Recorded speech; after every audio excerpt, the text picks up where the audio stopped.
नमस्कार, आप देख रहे हैं बिहार मिथिला न्यूज़। इस वक्त बिहार की राजनीति से बहुत बड़ी खबर आ रही है। आगामी 25 के चुनाव भी सामने हैं।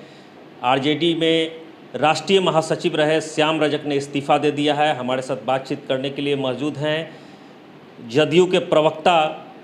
अब इनसे डायरेक्ट हम जानते हैं कि इनकी क्या प्रतिक्रिया है।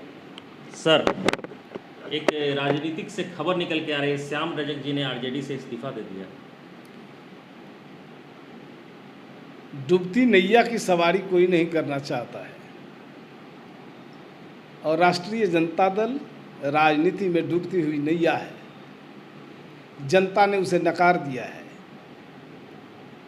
तो ऐसी परिस्थिति में लोग समझते हैं कि ये परिवारवादी वंशवादी पार्टी है आरजेडी।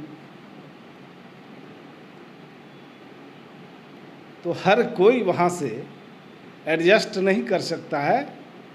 अब भागने की दौड़ हो गई है, भगदड़ मची हुई है। तो भगदड़ जब मच गई तो अब शुरुआत हुआ है। अब आगे देखिए क्या क्या हो रहा है। बीच में एक बार वो जदयू में भी आए थे, चुनाव भी लड़ा था। क्या जदयू में अगर आते हैं तो क्या जदयू का स्टैंड रहेगा? अभी तो भविष्य की बात है,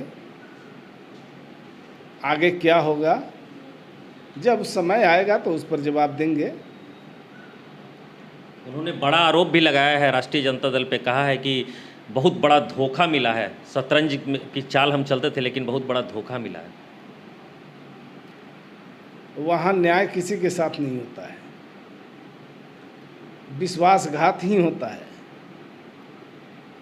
दरअसल जनता के वोट से लगातार 15 साल उनके माता पिता सरकार में रहे, फिर जनता को क्या दिया?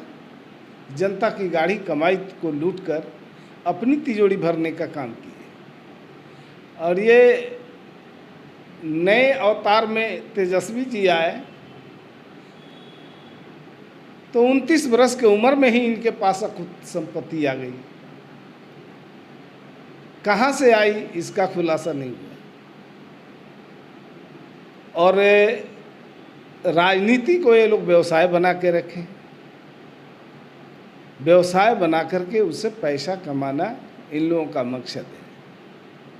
तो ऐसे परिस्थिति में जो राजनीति में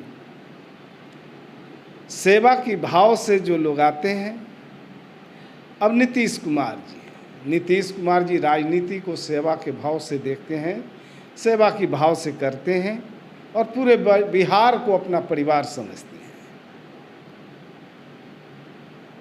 ये थे हमारे साथ जदयू के प्रवक्ता जो अपनी बात को मुखरता से रख रहे थे कि उस पार्टी में कोई रहने वाला नहीं है, वो परिवारवाद की पार्टी है।